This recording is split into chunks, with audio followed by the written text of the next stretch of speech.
Have you ever met someone who felt like they were sent into your life for a reason, only to later realize they were sent to teach you a painful truth? The kind of person who pulled you so close that you almost forgot who you were before them. And then when they left, it felt like the world fell apart. What if I told you that person wasn't a mistake? What if Allah sent them? Not to bless you, but to wake you up. Ibn Arabi once said, "When Allah loves a servant, He shows him the illusion of love, so he may discover the truth of it." Sometimes the one who broke you was the mirror meant to reveal your own attachment. Sometimes the one who left you was never yours to keep. They were the veil between you and Allah. So before you call it heartbreak, pause. Because maybe, just maybe, Allah is warning you about that person. Not to make you afraid, but to bring you home. There are moments in life when you meet someone and your soul feels drawn, almost magnetically. Their presence feels familiar, comforting, even destined. You think, surely Allah sent this person to help me grow. But not every soul that enters your life is sent as a gift. Some are sent as a test. You start to notice subtle changes. Your peace feels disturbed. Your focus in salah fades. Your mind begins to wander where it once was firm, in remembrance. Yet you keep holding on, convincing yourself it's just a phase. But Allah never confuses the heart. It's the attachments that do. Ibn Arabi warned that the most dangerous veils are not made of sin or darkness. They are made of love. When your heart starts to revolve around someone more than it revolves around Allah, a silent shift happens inside you. You begin to seek from creation what only the Creator can give: comfort, validation, safety. And that's when Allah sends His first warning, not as thunder or words from the sky, but as unease in your spirit. You feel it deep down. Something isn't right. That's your soul recognizing the veil forming, a barrier between you and the divine. They don't come to you looking like danger. They come looking like understanding. They listen, they smile, they mirror your energy. They speak of spirituality, of destiny, of connection, but beneath it all something is off. You just don't see it yet. They slowly start to occupy your heart's sacred space. You find yourself thinking of them in prayer, checking your phone between ayahs, waiting for their voice more than Allah's call. You call it love. Ibn Arabi would call it a veil. He taught that anything which captures your consciousness away from the divine, no matter how pure it seems, becomes a shadow that hides the real. And what's terrifying is how beautiful that shadow can look. You begin to lose sight of Allah while thinking you're walking closer to Him. This is how the veil hides, not by pulling you into sin, but by distracting you through affection. The danger isn't that they entered your life. It's that they've taken Allah's place in your heart. You still pray. You still say Alhamdulillah. You still speak of Allah's mercy. But something feels missing. Your diska is dry. Your heart heavy. Your spirit quiet. That's not distance from religion. That's distance from presence. You've given someone else the power to shape your emotions. When they speak kindly, your heart soars. When they pull away, your soul crumbles. You've tied your peace to a person instead of the one who gives peace. Ibn Arabi called this the bondage of affection. When love stops being a path to Allah and becomes a replacement for Him. It's not always romantic. It can be a friend, a mentor, even family. Anyone whose opinion means more to you than the truth of Allah is a chain disguised as love. The most dangerous prisons are the ones you can't see. They're built from attachment, from fear of losing someone who was never yours to keep. Allah does not want you chained, He wants you free. But first, you must recognize the chain you've mistaken for care. Here's the hardest truth Ibn Arabi teaches. The one who veils you is not your enemy. They are your mirror. Allah sends them to reveal what still lives inside you, what still stands between you and surrender. That person didn't just walk into your life by chance. They were written, designed to awaken the hidden desires, attachments, and weaknesses you didn't know you had. They are not your curse. They are your lesson. Through them, Allah shows you how much of your love is still conditional, how much of your heart still belongs to the world. Pain, loss, distance, all these are signs of purification. Ibn Arabi said, "The real reveals himself through opposites, through shadow, so you may value light." So when someone pulls you away from Allah, they set to not just being used by darkness, they are the instrument through which Allah reminds you to return. The veil they create becomes your teacher. Every heartbreak is a message. Come back to me. Then it happens. The separation, the silence, the distance. You feel abandoned, betrayed, broken. You cry, "Why did Allah take them away from me?" But what if that wasn't loss? What if it was mercy? Allah removes people when they start to stand between you and Him.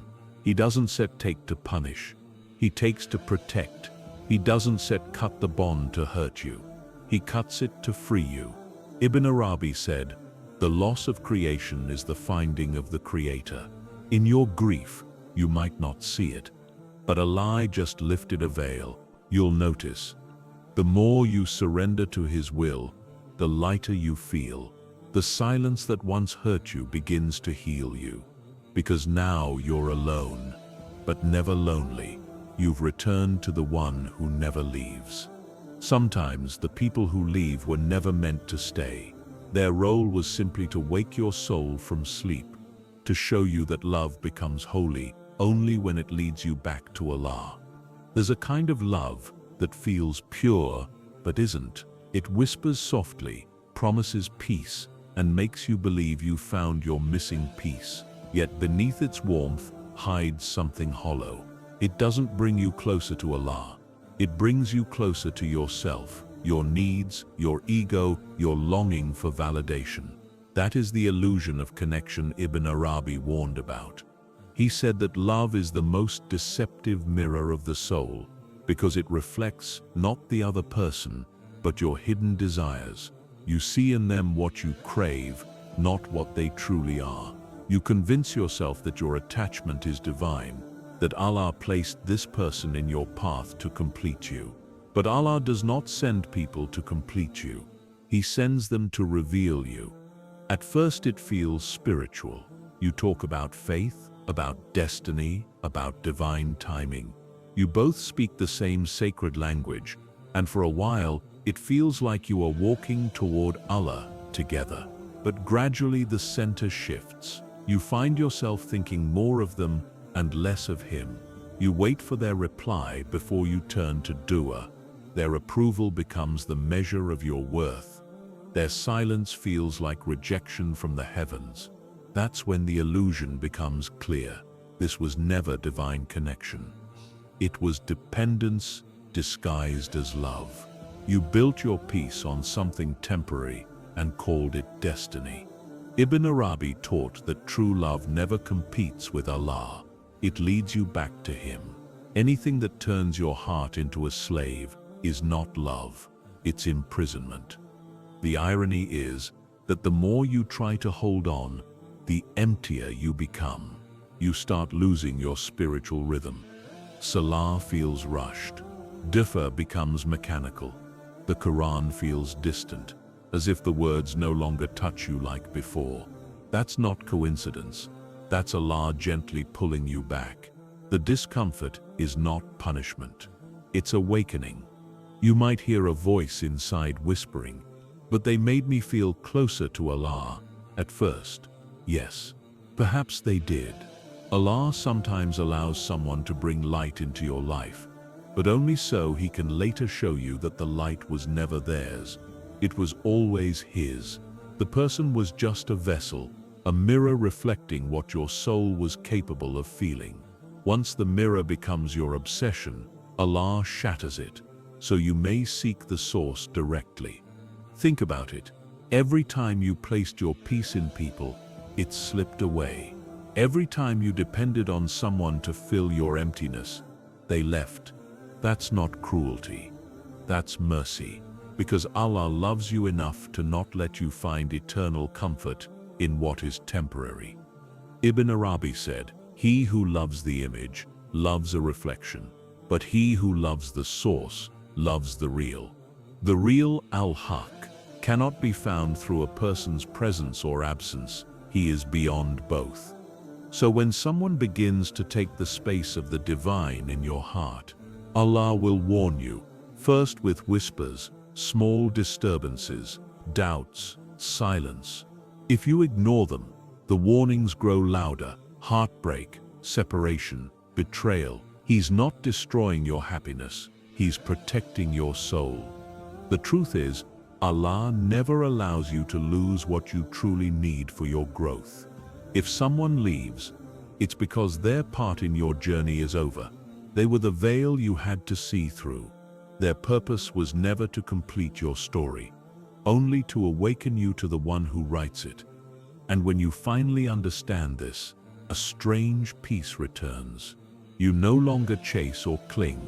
You begin to see people as signs, not sources, as messengers, not masters. You love them, but you don't worship them.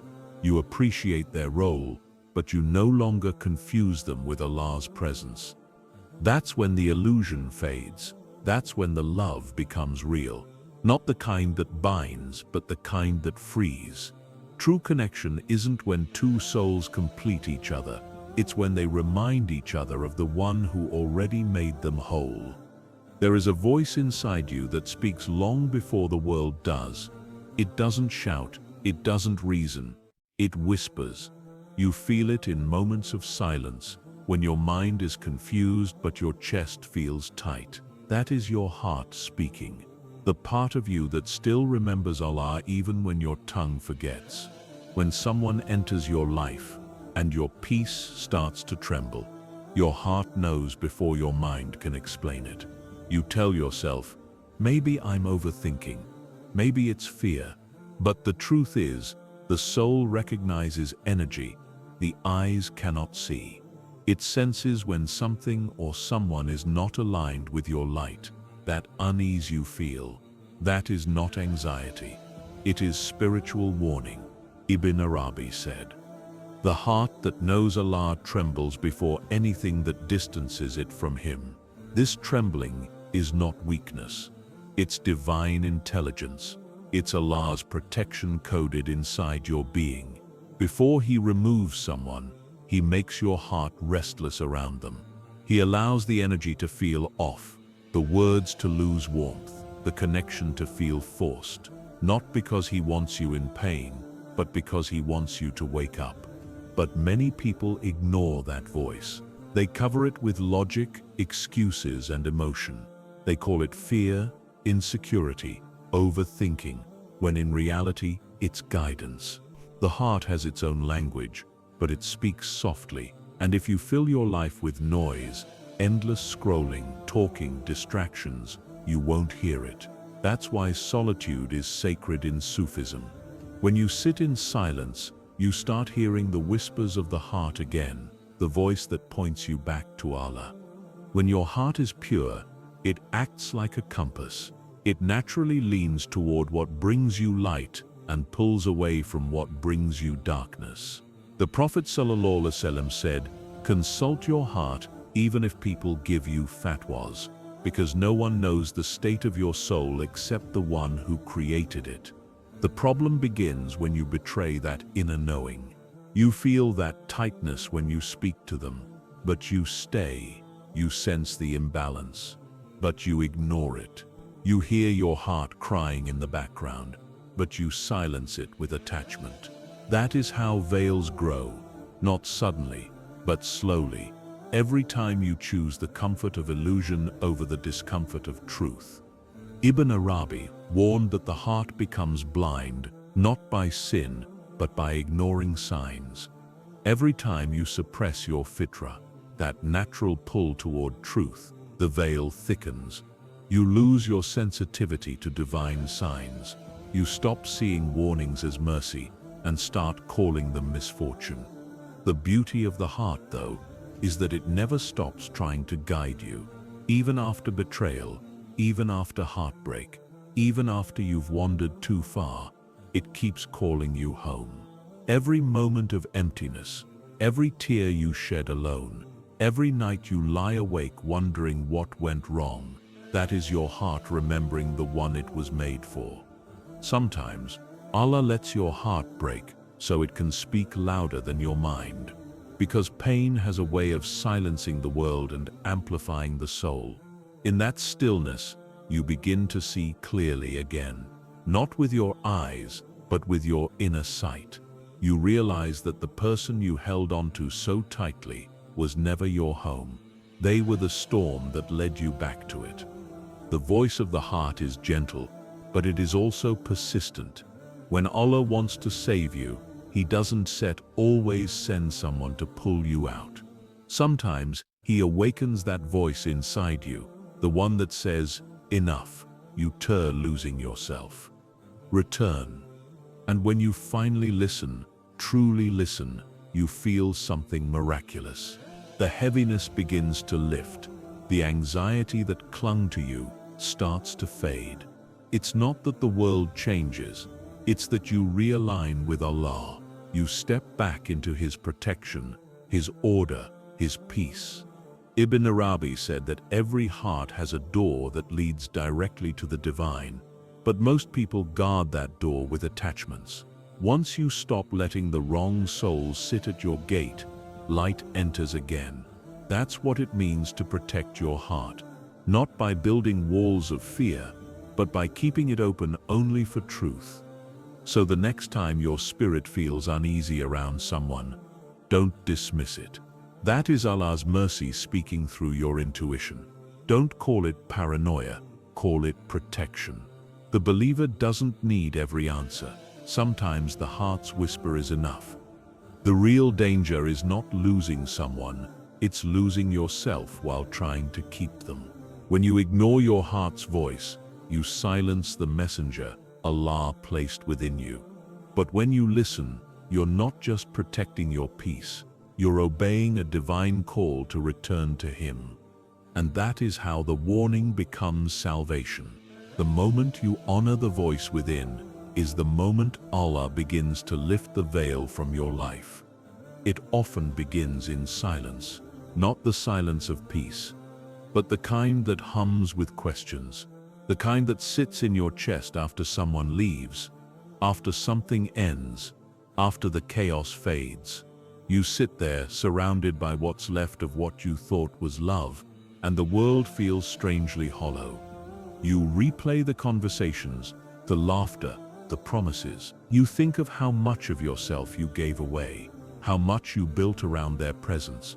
And then in that stillness, a realization begins to rise. Not loud, not sudden, but deep and certain. They were never the light. They were only standing in front of it. This is the moment Ibn Arabi called the awakening of the soul, when you finally begin to see through the veil that once blinded you. You don't just see what they did, you see what Allah was showing you through them. All the discomfort, the distance, the confusion, it wasn't punishment. It was mercy in disguise. When you are attached to someone, your heart becomes like a closed fist. You can't receive new light because it's too busy holding on. So Allah in His mercy loosens your grip, sometimes gently, through hints, through inner restlessness, sometimes painfully, through heartbreak, betrayal, or loss. Either way, He removes what stands between you and Him. You may think the pain is coming from what was taken, but it's actually coming from what's being healed. You're not being punished, you're being purified. The ache you feel is your soul stretching back toward its original state, toward freedom, toward oneness, toward the real. Ibn Arabi wrote that Allah reveals Himself through opposites. When He takes something away, it is not absence, it is revelation. When He covers the sun of your comfort, it's so you can finally see the stars of your truth. You thought losing them would break you, but what if that was the only way for your heart to finally awaken? At first, the silence feels unbearable. You long for their voice, their presence, their validation. You wake up reaching for your phone, then realize there's no message waiting. That moment, that emptiness, is the divine invitation. Because now, for the first time in a long time, there's space for Allah to enter again. You begin to notice small things. The sound of the wind, the softness of prayer, the peace that comes when you whisper, Ya Allah, not out of habit, but from need. You cry not because you're broken, but because you can feel your soul remembering where it belongs. You realize you don't miss them. You miss who you were when you were close to Allah. This is awakening, when your tears stop asking, why me, and start saying thank you. You stop seeing their departure as betrayal and start seeing it as divine redirection. The wound becomes a window. Every heartbreak, every silence, every unanswered prayer, it all starts to make sense. You were never abandoned. You were being re-centered. Ibn Arabi said, "The real never takes without giving." He removes the false so that the true may appear. And that is what this moment is, the unveiling of truth. You start to see that love was never meant to enslave you. It was meant to elevate you. You were never meant to depend on creation for what only the Creator can give. So you begin to rebuild, not in haste, not out of bitterness, but with awareness. You move slower now.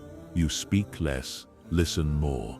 You begin to guard your peace like a sacred trust. You no longer chase what walks away, because you've learned that whatever leaves you is not meant to hold your light. Then something extraordinary happens. The silence that once hurt begins to heal. The same solitude that once felt empty starts to feel full. You realize that being alone with Allah is not loneliness, it's clarity. It's standing in the space between your wounds and your worship and realizing they are the same doorway. There comes a day when you wake up and the ache is gone. You still remember them, but differently. There's no more anger, no more longing, only gratitude.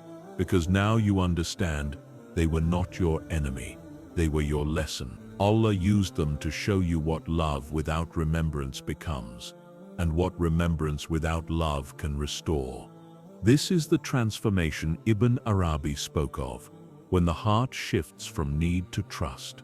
You no longer cling to the temporary, you flow with the eternal. You stop asking, why did they go? And start saying, Alhamdulillah, they did, because their exit was the doorway to your return. In this awakening, you discover a deeper kind of love, one that doesn't bind you to people, but frees you for Allah. You begin to see His signs in everything, in every goodbye, a guidance, in every silence, a conversation, in every loss, a gift.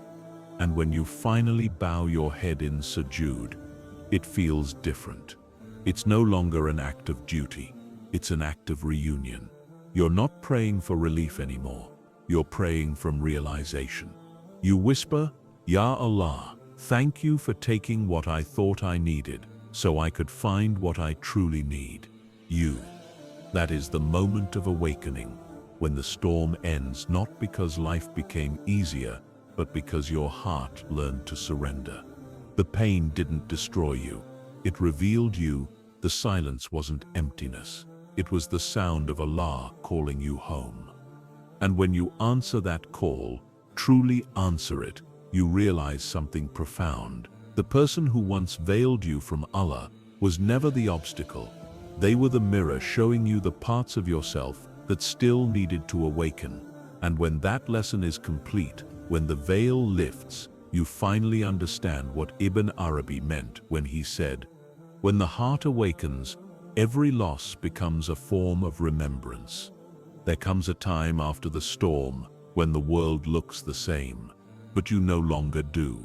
The same streets, the same prayers, the same faces, yet something inside you has changed forever. You've walked through the fire, and you didn't come out the same. You came out seeing. This is the stage Ibn Arabi called al-Marifa, the deep realization. It's not just knowing that Allah is with you, it's feeling it in every breath, every silence, every heartbeat.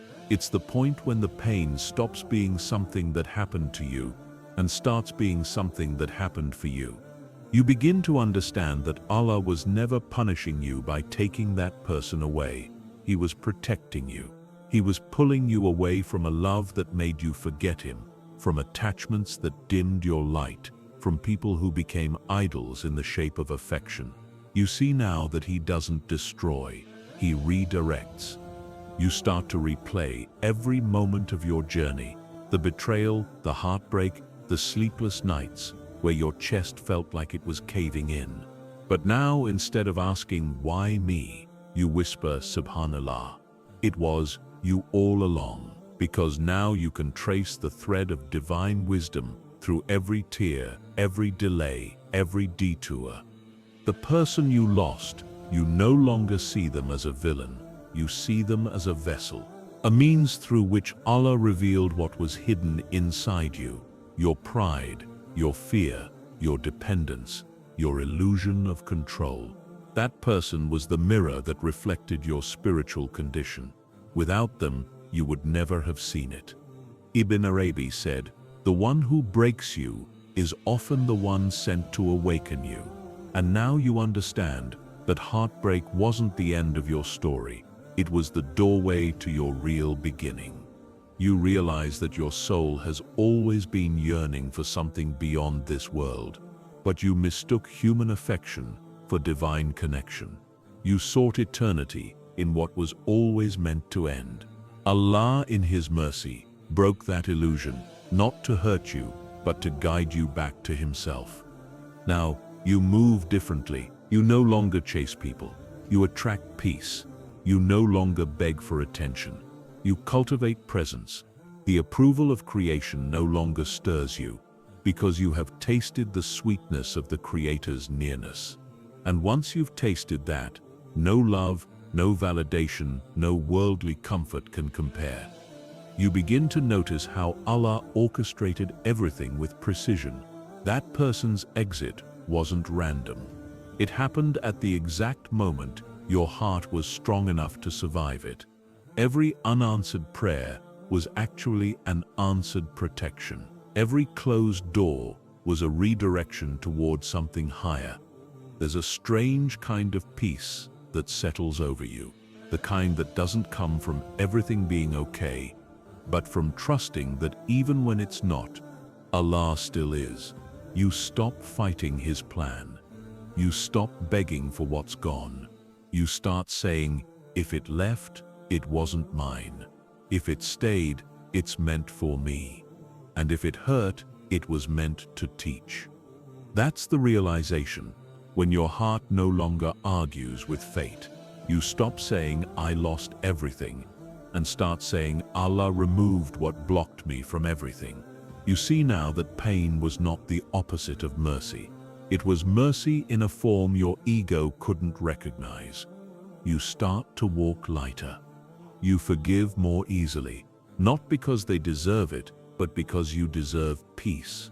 You stop carrying stories that weigh down your soul. You stop needing closure from people who were never meant to understand your journey. You close the chapter, not with anger, but with Alhamdulillah. One day you look back at the version of yourself who was broken, crying, and begging for answers. And you smile, because now you realize Allah was with that version of you too. He was never silent. He was speaking through the delay, the distance, the emptiness. He was saying, "Come back to me. What you're searching for is not in them. It's in me." And when you finally return, not just physically, but emotionally, spiritually, completely, you begin to live differently. You pray not to ask, but to connect. You love not to own, but to reflect. You serve not to be seen, but to remember. This is the moment when your heart becomes the place of divine presence. What Ibn Arabi called Sal Qalb al-Mutmain, the tranquil heart. You are no longer shaken by who enters or leaves your life. You understand now that everything is a sign, a message, a reflection of Allah's wisdom. When you lose someone now, you don't collapse. You contemplate. You ask, what is Allah teaching me through this? And every time there's a new layer of truth waiting to be uncovered. You stop fearing change, because you realize every change is designed to bring you closer to Him. You begin to love differently. You love people for Allah, not for yourself. You see beauty in them, but you don't worship it. You can hold someone in your life without letting them take Allah's place in your heart. That's true freedom. To love without losing yourself, to give without attachment, to walk with others while still facing the real. You realize that true companionship isn't someone who fills your void, but someone who reminds you of your source. It's not someone who promises to never leave, but someone who teaches you that even if they do, Allah never will.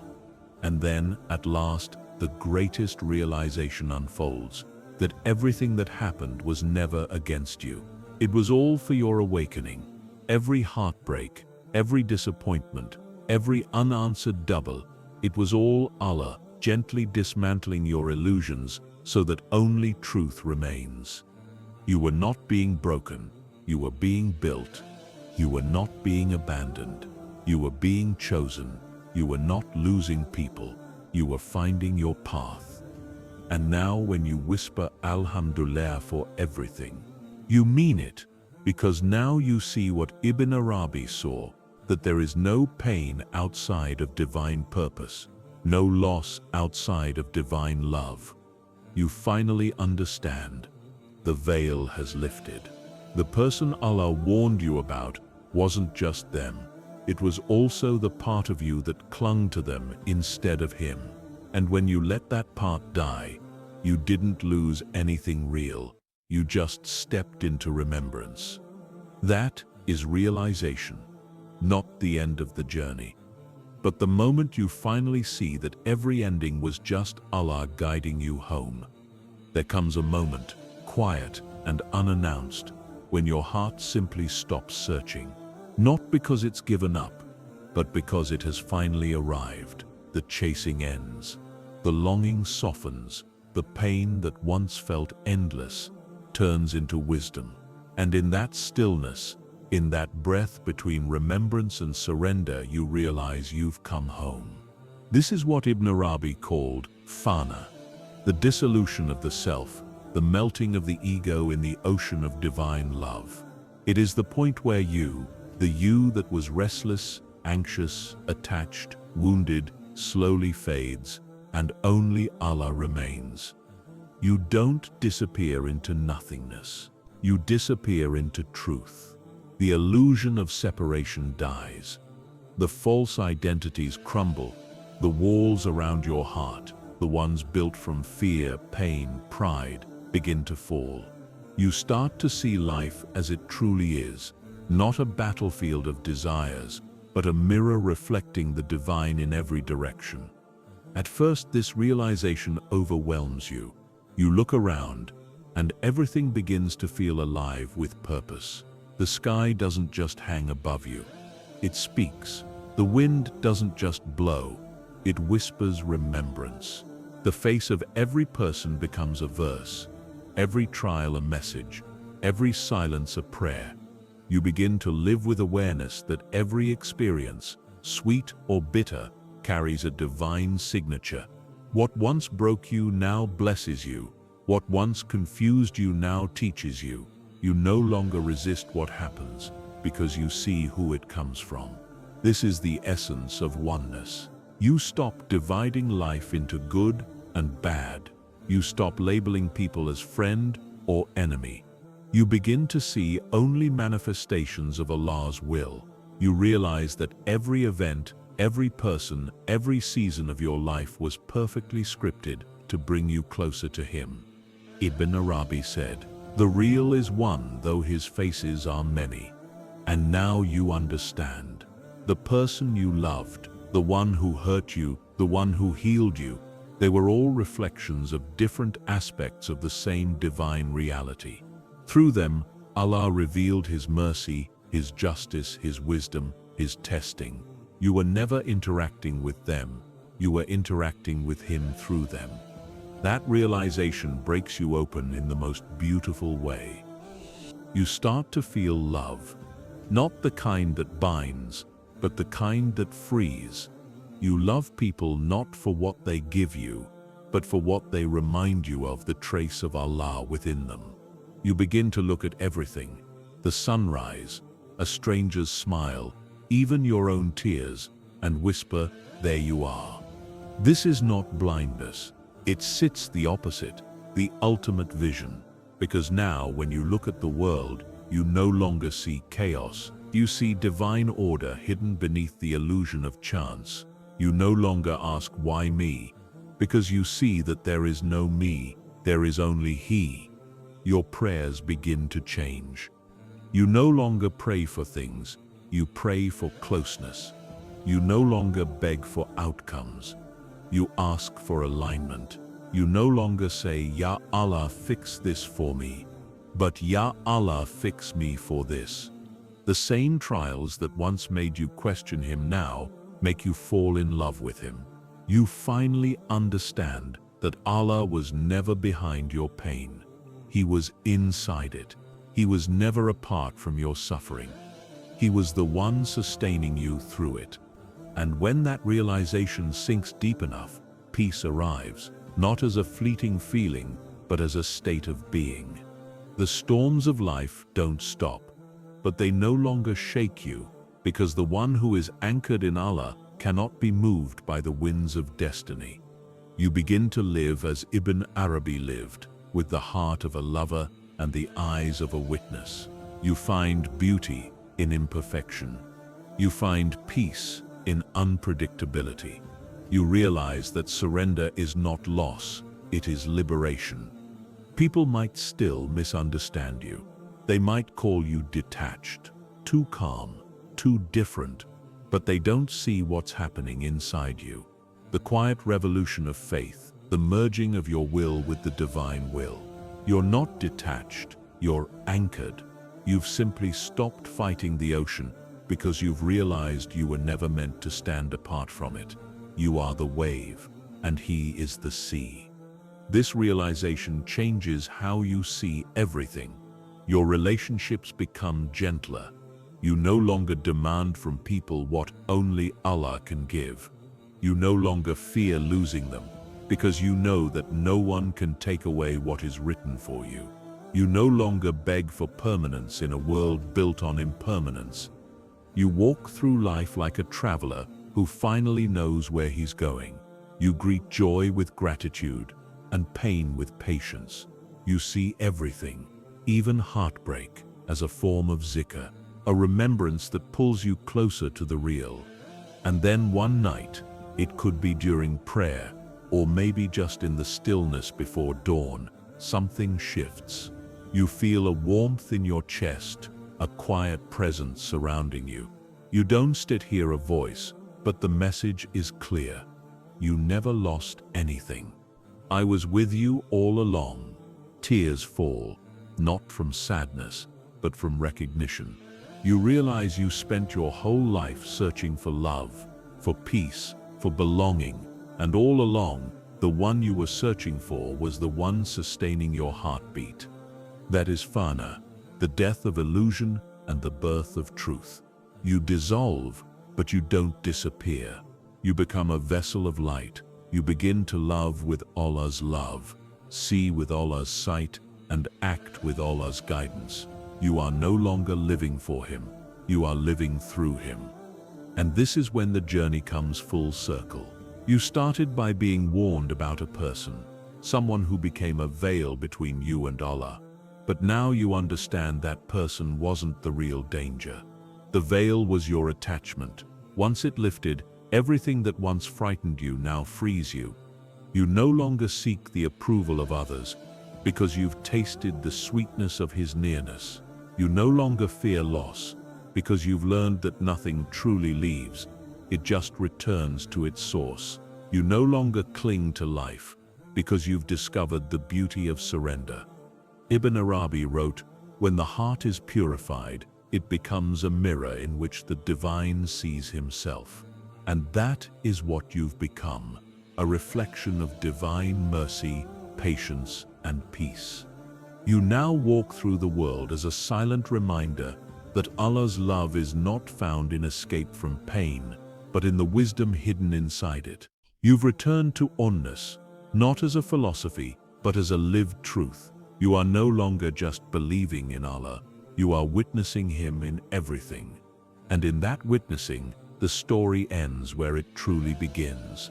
Not in loss, not in longing, but in the stillness of the heart that finally whispers, La ilaha illallah. There is nothing left but him. So now you understand. It was never really about that person. It was always about what Allah was trying to show through them.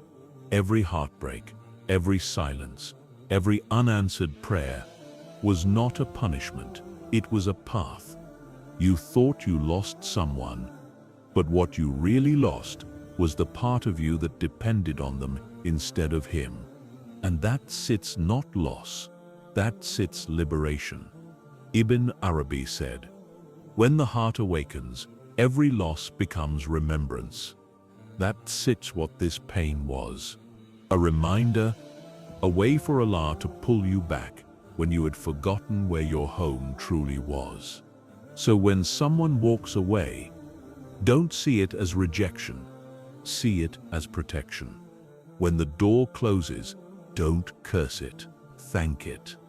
Because sometimes Allah removes people not to break your heart, but to make space for himself inside it. And when you finally stop chasing what left, you feel it.